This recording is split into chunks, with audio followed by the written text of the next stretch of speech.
ओम शांति। आज प्यारे मीठे भगवान की मीठे मुरली मंथन की डेट है 8 नवंबर 2021। तो आज बाबा ने बताया है कि भूलें तो होती हैं, भूलें होती हैं, लेकिन उसमें सुधार भी तो होता है। तो कैसे सुधार करना है, भगवान हमें रास्ता बताते हैं, क्योंकि हम भगवान का नाम बदनाम न करें। और भगवान की सबसे बड़ी प्रवृत्ति अर्थात परिवार है। कैसे? क्योंकि भगवान पिता है और हम बच्चे। तो माता पिता का रिश्ता हो गया ना, परिवार हो गया ना। तो इसको बाबा ने बहुत अच्छी तरह क्लियर किया है। फिर बाबा ब्रह्मा के बारे में बताए हैं कि किस तरह से ब्रह्मा के द्वारा मैं पूरी सृष्टि की रचना करता हूँ, और हर बात में कल्याण है। ये क़यामत का समय है। तो चलिए हम बाबा की वाणी विस्तार से सुनते हैं। बाबा ने कहा, मीठे बच्चे, शिव बाबा का बनकर कोई भी भूल नहीं करना। भूल करने से बाबा का नाम बदनाम कर देते हो। भगवान, क्योंकि बच्चे कहते हैं ना कि बाबा हमसे भूल हो गई, तो बाबा बोलते चलो भूले हुई, कल्प कल्प हुई, 2500 वर्ष भूल हुई, लेकिन अब उसमें सुधार करने की बात करनी है। तुम्हें सच्चा सच्चा संत बनना है।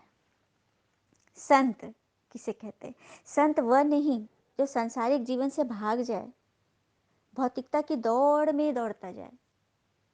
चलिए छोटा सा प्रसंग सुनते। एक बार चूहों की दौड़ हो रही थी।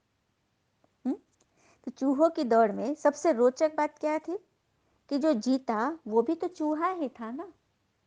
तो वही बात है, भौतिकता की दौड़ में सभी दौड़ रहे हैं, तो हम भी तो वही बन गए ना। हमें इस नश्वर चीज़ों से ऊपर उठना है। हाँ, तो उसके लिए 4 विशेषता है। संत की विशेषता, सच्चे मनुष्य की विशेषता। पहला है आध्यात्मिकता। आध्यात्मिकता अर्थात आत्मा का अध्ययन।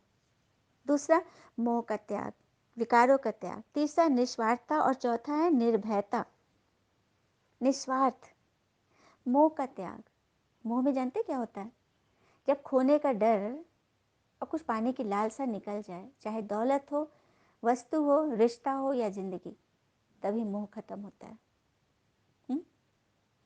और जब तक जिंदा हो ना, तब तक लोग बुरा ही कहेंगे। वो तो मौत ही है जो सबकी नज़रों में अच्छा बना देती है। तो बस जीने की लालसा छोड़ने कि सब हमें अच्छा अच्छा कहे, यही है मोह का त्याग। निस्वार्थता, निस्वार्थता के लिए सबसे बड़ा उदाहरण गांधी जी। गांधी जी लीडर थे ना, सभी उनकी बातों पे चलते थे। तो उनका ये तो था कि मेरी बात सुने, मैं जहाँ बोलूँ जाए, ये करे। ये तो चलो ठीक है, कोई लीडर को ये करना भी चाहिए, क्योंकि उसी की बदौलत हो रहा है ना। लेकिन उन्होंने ये तो नहीं किया ना, कोई लक्ष्य तो नहीं रखा स्वार्थ कि किसी ब्रिटिश सरकार से लॉर्ड से बात हो रही है, बड़े पोस्ट वाले से, और उसने अपनी बात कही, गांधी जी ने माना, तो कह देंगे पीछे से कि पीछे से 2-3 करोड़ भेज देना। ऐसा हुआ क्या? निस्वार्थ।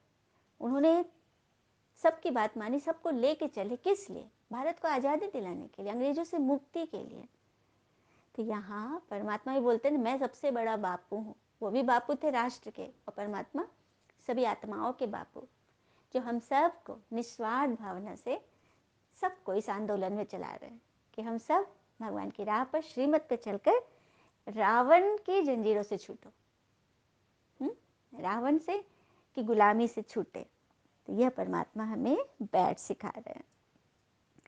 प्रश्न आज का, सबसे बड़ी प्रवृत्ति किसकी है और कैसे? तो शिव बाबा जी, उनकी सबसे बड़ी प्रवृत्ति है।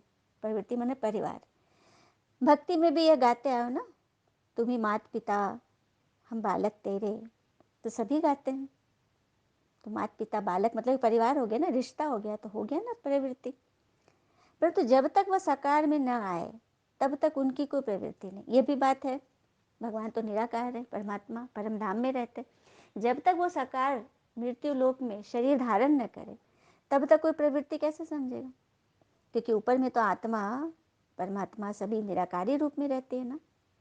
तभी तो भगवान आकर साकार तन में प्रवेश करते हैं। तो कितनी बड़ी उनकी प्रवृत्ति, कितना बेहद का परिवार है ना। ओम शांति। भारत खास और दुनिया आम यह नहीं जानती कि बेहद का बाबा निवृत्ति वाला है या प्रवृत्ति वाला। बहुत बड़ी बात है। भारत खास क्यों बोलते हैं? खास क्योंकि यही शिव की जन्मभूमि है, शिव यही अवतरित होते हैं। तो भारत खास हो गया, और दुनिया में भी लोग ये नहीं जानते कि भगवान परिवार वाले हैं कि बिना परिवार वाले, निवृत्ति वाले। ब्रह्मा द्वारा स्थापना कराते कैसे कराते हैं ये भगवान खुद आकर बताते हैं, कोई मनुष्य आदि नहीं जानते। खास बात बाबा बताते कि मैं फादर हूँ तो मदर बिगर रचना कैसे करूँ। और सभी जगह तो सिर्फ फादर का ही गायन है, सभी जगह, क्राइस्ट हो, मुस्लिम धर्म हो, सभी धर्म में फादर पिता का ही गायन है, माता का तो कहीं कोई चर्चा नहीं। जबकि भारत में ही हम गाते हैं ना, तुम ही मात पिता तुम्हें माताश्च पिता।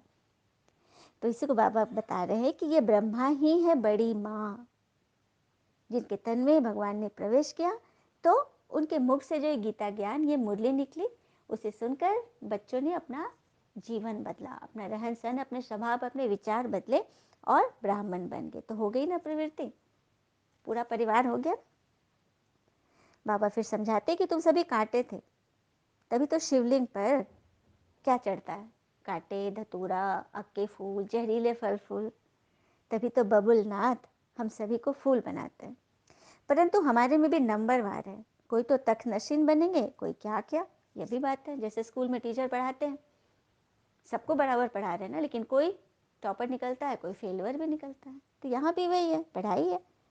तो यह बातें कौन समझा सकता है, भगवान ही तो समझा सकता है ना, और कोई समझा नहीं सकता। वही आकर ऐसे कर्म सिखलाते हैं, देवी देवता बना देते, जो कोई और धर्म वाले सिखला ही नहीं सकते, किसी को पता ही नहीं। फिर बाबा ने बोला कि ब्राह्मण धर्म तो तुम्हारा अभी का है, तो उन जाति के ब्राह्मणों से पूछो कि तुम अपने आप को ब्राह्मण कैसे कहते हो, क्यों कहलाते हो, जबकि अर्थ तो कुछ जानते ही नहीं। क्योंकि परमात्मा जब ब्रह्मा द्वारा आए, ब्रह्मा मुख वंशावली ब्राह्मण रचे, तब तो ब्राह्मण बने ना। तो तुम हो सच्चे सच्चे ब्राह्मण, बाकी वो तो प्रजापिता ब्रह्मा की औलाद ही नहीं है। बाबा कह रहे कि तुम उन ब्राह्मणों से पूछो कि आप ब्राह्मण अपने आप को कैसे कहते हो, जबकि प्रजापिता ब्रह्मा से तो कोई परिचय ही नहीं है आपका। तो पहले तो ब्रह्मा चाहिए ना, जिस द्वारा परमात्मा सृष्टि रचते हैं। तो इस हिसाब से सच्चे सच्चे ब्राह्मण तुम ठहरे, जिन्हें ही सबका कल्याण करना है। बाबा ये बात बता रहे कि सच्चे सच्चे ब्राह्मण तुम हो, तुम्हें सबका कल्याण करना है और अपनी जिद छोड़ देनी है। सबका कल्याण करने में ना अपने ऊपर थोड़ी त्याग और तपस्या की ज़रूरत है, अपने विकारों को छोड़ने की ज़रूरत है, आगे बढ़ने दो जो जिद कर रहे हैं। एक बार की बात है, कहीं बस में कोई सीट था, और बगल में उसकी जगह था, तो दूसरा आदमी आकर बोला कि मुझे बैठने दीजिए। तो मतलब दोनों बैठे हुए थे लेकिन थोड़ा कंजेस्टेड था। तो पहले वाले ने बोला ना कि आप हटिए, ये सीट मेरी थी, मैं मूर्खों और गधों के लिए सीट नहीं छोड़ता। तो ये उठ खड़ा हुआ और बोला कि लेकिन मैं तो छोड़ देता हूँ। तो देखा, इस तरह से वो समझा भी नहीं और आपका भी काम हो गया। आप शांति से वहाँ से निकल लें। आप यही सोचिए, ठीक है मेरा घोड़ा पीछे, आपका गधा ही आगे, आप ही बैठो। मन में सोचिए, बोलने का नहीं, मतलब लेट गो कर दो हर बात। कि बाबा कह रहे हैं कि तुम्हारा तो काम ही है सबका कल्याण करना, नुकसान से भी कैसे फ़ायदा निकालना है।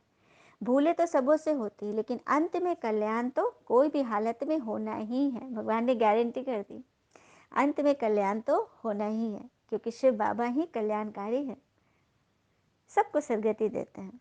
तो ही अभी सबकी क़यामत का समय चल रहा है, पापों का बोझा सबके सर के ऊपर है, तो सबका हिसाब किताब होगा। जब सेकंड में जीवन मुक्ति मिल सकती है तो क्या पापों की सजाएं नहीं मिल सकती? सच बात है ना। जब सेकंड में भगवान जीवन मुक्ति स्वर्ग पहुंचा देते हैं तो क्या पापों की सजाएं नहीं मिलेगी सेकंड में? जैसा करेंगे वैसा तो पाएंगे ही। जीवन में कहते हैं ना, दो लोगों का होना बहुत जरूरी है। एक तो कृष्ण जैसे, जो कि बिना लड़े ना फिर भी जीत पक्की हो, लड़ नहीं रहे लेकिन फिर भी जीत पक्की हो, ऐसा विश्वास। और दूसरा करण जैसा, जिसे पता है हार निश्चित है लेकिन फिर भी वो साथ खड़ा है ना। अच्छा, मीठे बच्चों प्रति भगवान की नमस्ते, हम बच्चों के भी प्यारे बाबा को नमस्ते। धारणा के लिए मुख्य सार, पहले पॉइंट, स्मृति रहे कि इस कल्याणकारी युग में हमारा अकल्याण तो हो नहीं सकता। तो इस बात को समझ सदा निश्चिंत रहना है, हर डर से, हर मोह से, हर विकारों से परे। किसी भी चीज़ के खोने का डर ना हो। दूसरी पॉइंट, गुलाब बनने के लिए पढ़ाई पर पूरा पूरा अटेंशन देना है, गफलत नहीं करनी है, आग का फूल नहीं बल्कि गुलाब बनना है।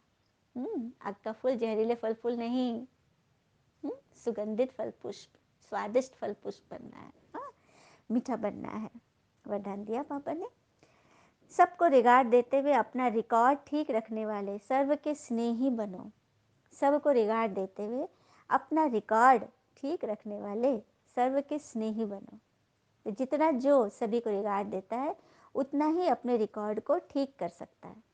दूसरों का रिगार्ड रखना अपना रिकॉर्ड बनाना है। जितना जितना दूसरों को सम्मान देंगे अपना रिकॉर्ड बना रहे हैं। जैसे यज्ञ के मददगार बनना ही मदद लेना है। यज्ञ के मददगार अर्थात भगवान ने रुद्र गीता ज्ञान यज्ञ रचा है, उसमें मददगार अर्थात ईश्वर की श्रीमत पर चलना, कोई भी डिससर्विस नहीं करना, जब भी मौका मिले सर्विस में तत्पर रहना। तो जितना हम ईश्वर को मदद देंगे अपने आप मदद मिलेगी। एक बार देना और अनेक बार ले लेना। कहते हैं ना, छोटों को प्यार, बड़ों को रिगार्ड दो। लेकिन जो सभी को बड़ा समझ कर रिगार्ड देते हैं वह सबके स्नेही बन जाते हैं। कहा भी जाता है ना, छोटों को प्यार, बड़ों को रिगार्ड नहीं। लेकिन यहाँ कह रहे आत्मा की कोई आयु नहीं होती, छोटा बड़ा नहीं है। आप सभी को शरीर समझ कर नहीं, उसकी उम्र समझ कर नहीं, आत्मा समझ कर रिगार्ड दो, तो रिगार्ड मिलेगा। और सबके स्नेही बन जाएंगे। इसके लिए हर बात में पहले आप का पाठ पक्का करो। हर बात में पहले मैं, सबके लिए जगह छोड़ दो, कोई बात नहीं है। स्लोगन, बाप दादा की मिली हुई शिक्षाएं समय पर याद करना ही तीव्र पुरुषार्थ है। भगवान की मिली हुई शिक्षाएं समय पर याद आना ही तीव्र पुरुषार्थ है। समय पर अर्थात जब किसी से धोखा मिला, हाँ, तो हम उस बात को बार बार बार बार याद कर रहे हैं, तो वो बीज पक्का कर रहे हैं। लेट गो कर दो, कहीं दूसरे तरफ दिमाग लगा दो। तो हम भविष्य के प्रिंस बन जाएंगे, है ना। अपने मन को कैसे समझकर आगे बढ़ जाना, अतीत में ही नहीं रुके रहना, यह है सच्चा सच्चा पुरुषार्थ। तो समय पर भगवान की मिली हुई शिक्षा है। बाबा ने क्या बोला, चलिए आपको धोखा दिया, आपके परिवार ने ही दिया, लेकिन इस जन्म में आप अच्छे बने हो ना, ये आपका ही हिसाब था। आप उसको लेट गो कीजिए, क्षमा कीजिए, शुभ भावना रखिए, तभी कल्याण है। बाबा ने कह दिया ना कि इस ड्रामा में अकल्याण तो कुछ भी नहीं है, सब में कल्याण है। हो सकता है उससे कुछ बहुत अधिक आपको मिलने वाला है। आप नई तरफ दिशाएं दो ना। आज तो नेट पे तो पूरा भरा पड़ा है, इंटरनेट में इतने सारे ऑप्शंस हैं। आप हिम्मत रखो, आगे बढ़ जाओ, यही है दिव्य पुरुषार्थ। अच्छा, ओम शांति। शुक्र है मीठे बाबा, वो बाबा के प्यारे प्यारे बच्चे। Thank you Baba, all is well always. ओम शांति।